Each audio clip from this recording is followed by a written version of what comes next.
Coffee Simp YouTube. It's getting real spicy right about now. Today,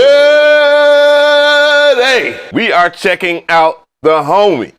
Yes, the homie, Camron of Venus Theory, as he talks about the problem with Splice. I told you it was going to be a real good month. Okay.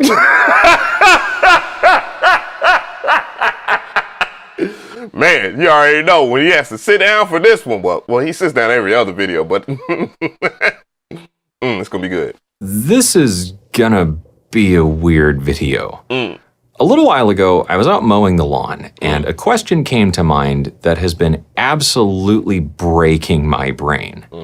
If you went on Splice and you downloaded all the basics, let's say a drum loop, a bass loop, a chord loop, and a vocal loop, and you put that together and you release it, that's your song, right? I mean, it makes sense, you made it. But if your friend goes on Splice, uses those same loops, and puts together a song and releases that song, who owns the song? Man, I just covered a Bolo's video. Now, it's getting real good. At this point, I actually don't know anymore. And after pretty exhaustively researching this for the last couple weeks, I'm walking away from all this significantly more frustrated and confused than I was going into it. Before I open my big stupid mouth and say anything else in this video, I think it's important to establish a few key things right up front here, because people tend to only watch the first 14 seconds of a video before freaking out and screeching in the comments. Boy, I feel that. I felt that right here, Cameron. I felt that right here. I tell you what.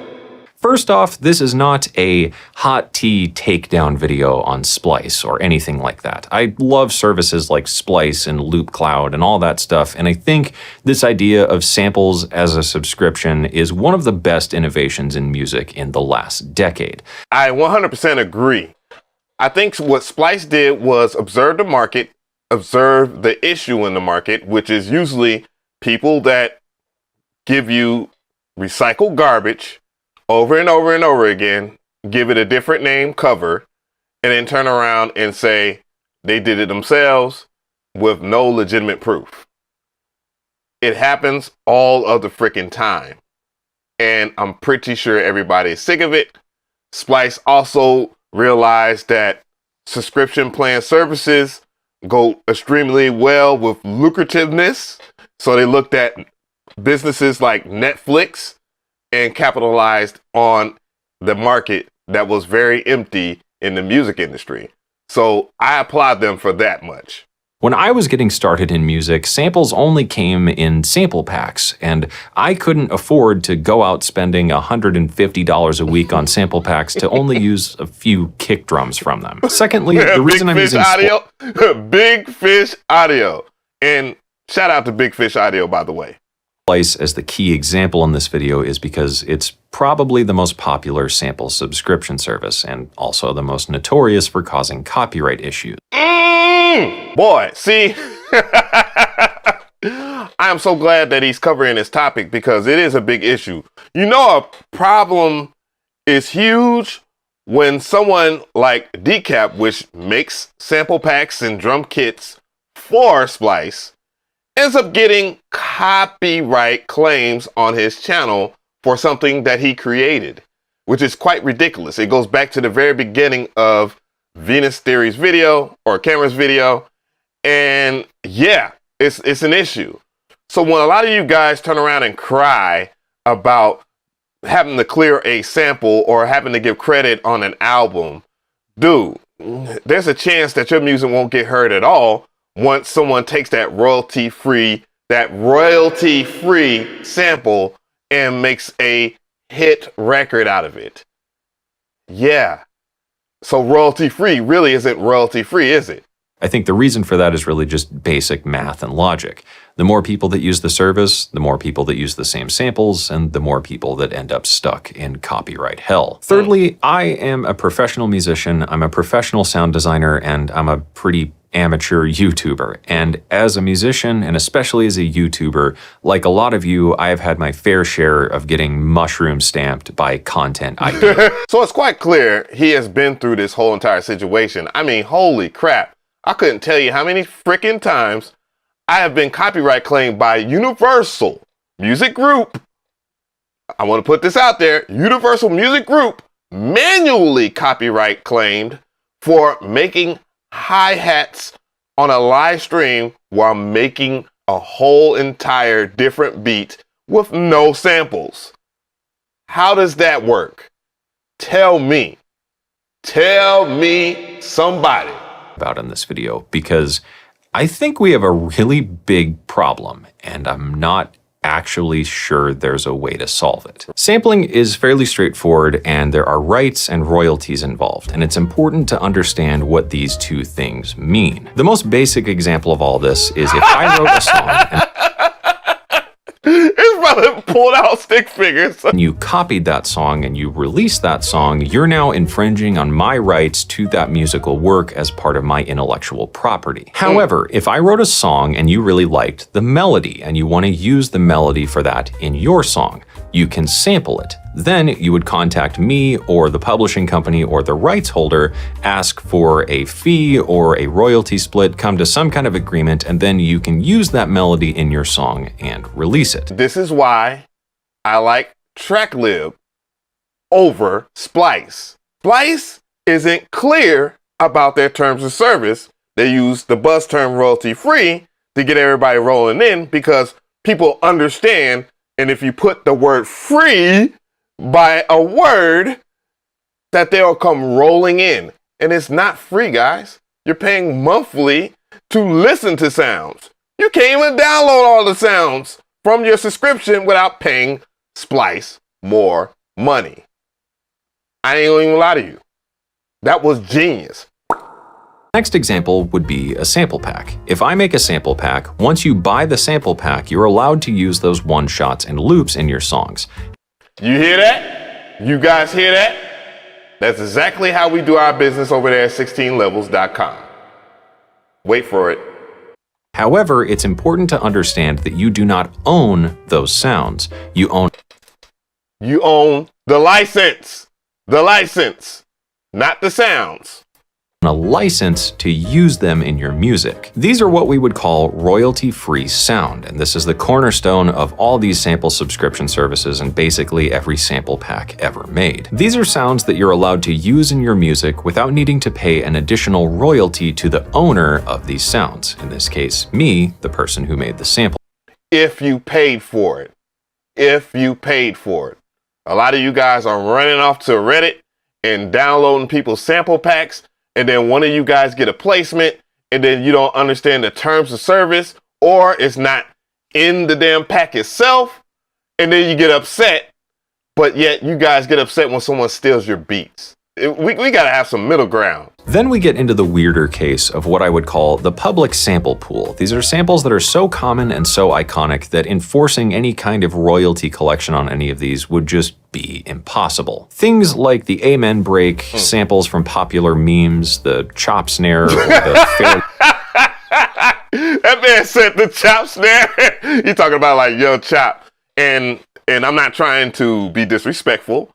The Young Chop snare came from probably Polo the Don, which came from someone chopping it out of someone else, out of Polo the Don's song, which he got it from Timbaland, and Timbaland got it from a company called Emule that made sound modules.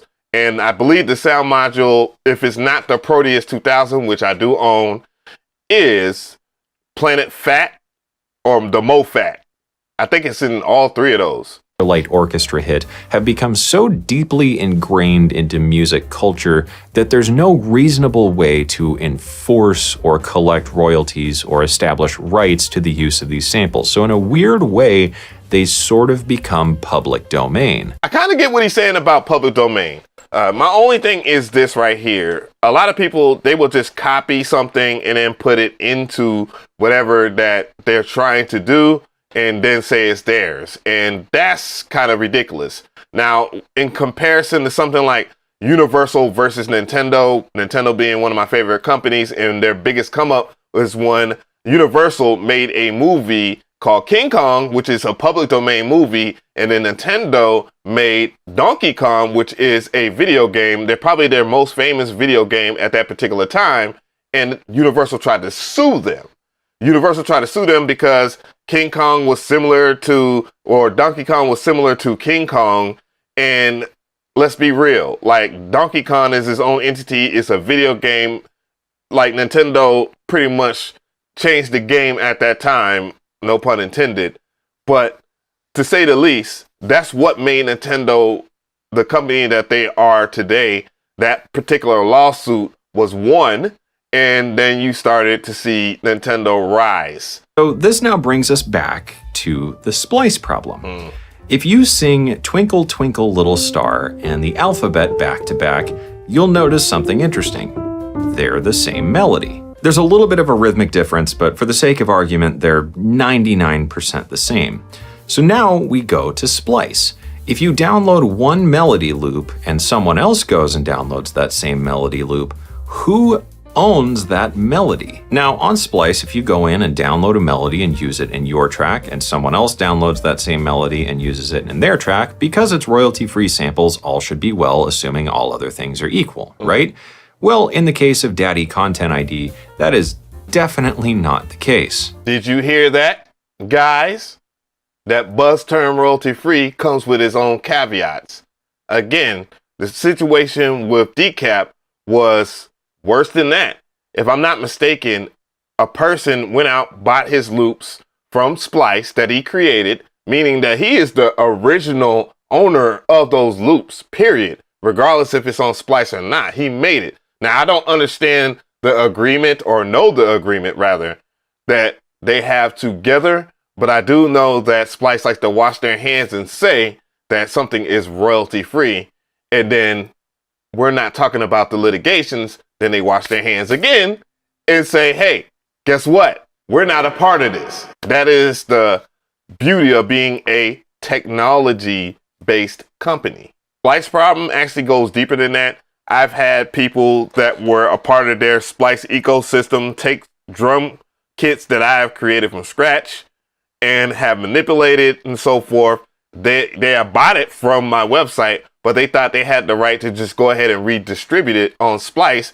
And they've got a front end fee and back end fees for that product. And it's kind of crazy that it will happen. And I do have the link in the description box if you think I'm capped, along with some more proof.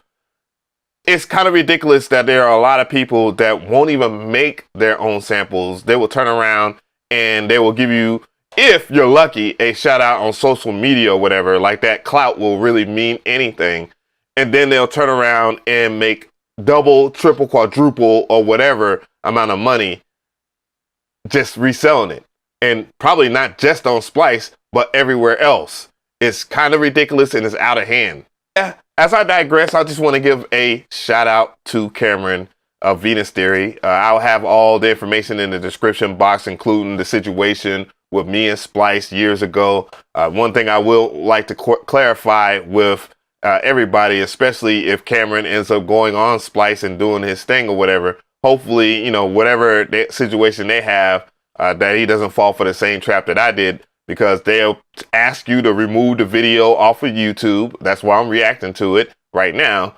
And they'll say that they're going to put your stuff out and they'll give you some type of agreement. And then they give you pennies on a penny for nothing. And then they'll go right to some type of big time producer and influencer and, you know, give them the world just to further promote their platform, though the terms of service isn't clear. And if you look at litigations of law, it's never going to be clear. And the basic winner of that isn't the artist or the perceived artist that will download the royalty-free samples.